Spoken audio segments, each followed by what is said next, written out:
Tako. Zdaj pa iz sintetičnih tekstilnih vlaken prehajamo na drug pomemben vir mikroplastike v urbanih okoljih, to je pa mestni oziroma urbani prah.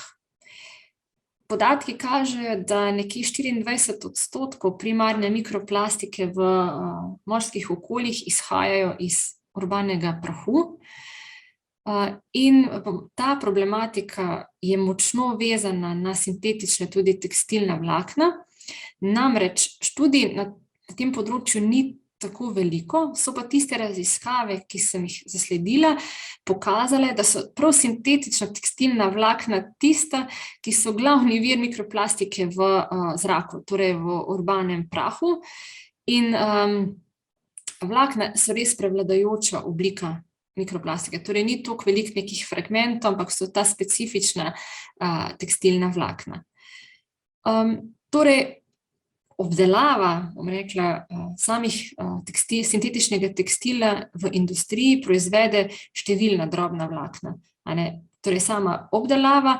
Drugi možni viri pa so tudi razgradnja večjih plastičnih izdelkov, odpadki na odlagališčih, različne emisije, vodijo v povečano količino teh mikrodelcev v ozračju, na primer industrijske emisije, emisije iz prometa in pa tudi, bom rekla, meteorološke razmere oziroma urbana mikroklima, ki močno opredeljuje gibanje teh zračnih mas, torej transport z vetrom.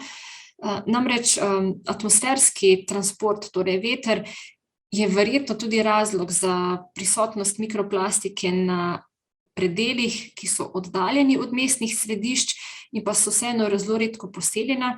Na primer, v nedavni raziskavi so odkrili mikroplastiko v atmosferskih padavinah v Pirenejih, ki so dejansko ljudem težje dostopni oziroma imajo omejene aktivnosti na tem področju.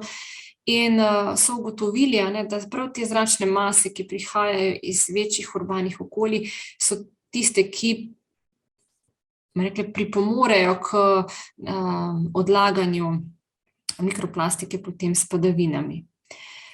Zdaj, zelo zanimivo je mogoče tudi to na tem mestu omeniti, da zaradi svoje velikosti oziroma majhnosti te delci in pa nizke gostote lahko se v zraku neposredno vdihavajo, kar predstavlja dejansko tveganje za zdravje ljudi, predvsem delavcev v industriji.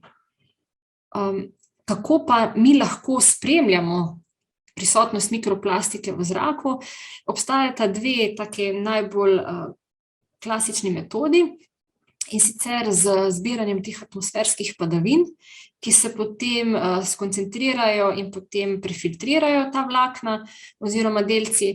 Druga metoda je pa črpanje zraka, torej neposredno iz zraka in pa potem filtriranje. Zdaj, da boste znali to problematiko urbanega prahu in pa mikroplastike mogoče še bolj si predstavljate, sem zbrala 3 primere raziskav. In sicer sem zbrala mesta Pariz, Hamburg in pa Šanghaj.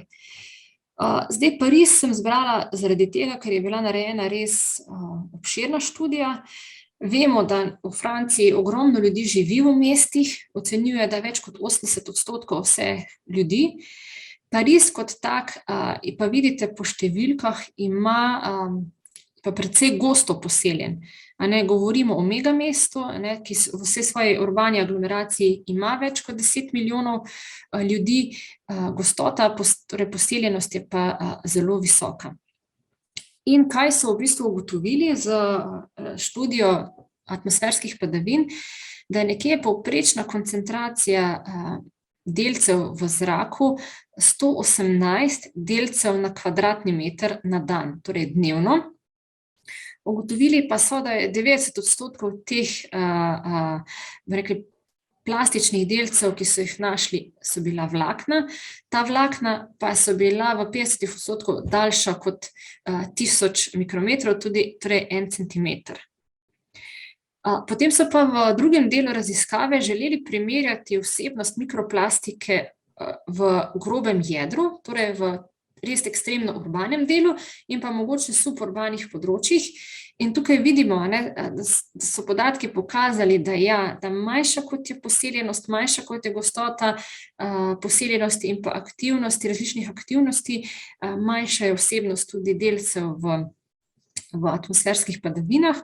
So pa ocenili, da je vsebnost mikroplastike, če pogledamo na količino delcev, nekje 3 do 30%. Ja.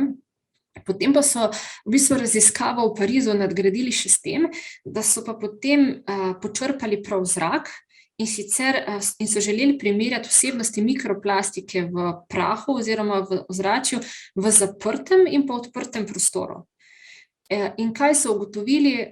Seveda, da v zaprtem prostoru je bila koncentracija teh vlaken veliko višja in vsebnost mikroplastike kar 33%.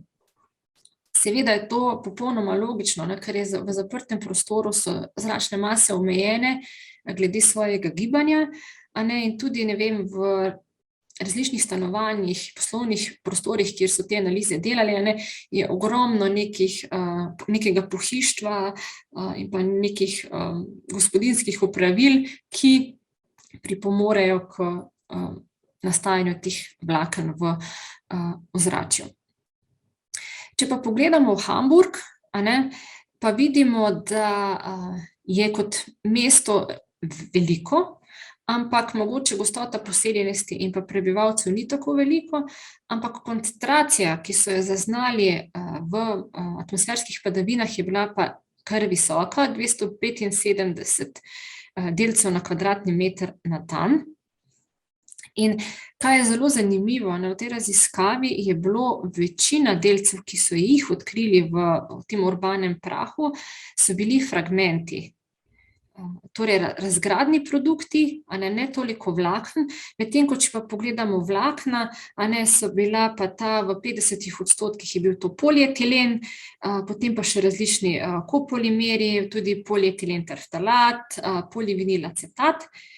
Kar se pa mogoče pozablja povedati, pri primeru Pariza, so pa bili v večini prisotni poliamidni delci, torej najlonski in pa polipropilenski. Šanghaj sem pa vzela zraven še kot primerjavo, Kitajska je močno poseljena država z res ekstremno velikimi mesti, tudi Šanghaj ima več kot 20 milijonov prebivalcev. Tukaj naj vas ne zavedajo tele številke, namreč tukaj so testirali zračne mase in je tudi torej so podani delci na kubični meter, medtem ko tukaj gor so pa na kvadratni meter na dan. Ampak vseeno, če primerjamo mogoče s Parizom, vidimo, da je koncentracija teh prašnih delcev višja in tukaj so ocenili, da več kot 50%, torej 54% teh prašnih urbanih delcev sestavlja mikroplastika v zelo različnih dimenzijah in pa z zelo raznoliko sestavo. Tukaj vidite, da so zelo različni polimeri prisotni v urbanih okoljih. Tako da tudi urbani mestni prah vsebuje mikroplastiko, ki se potem lahko z atmosferskimi padavinami, pa tudi s vetrnim transportom potem posede oziroma tudi prenaša na bolj oddaljena področja.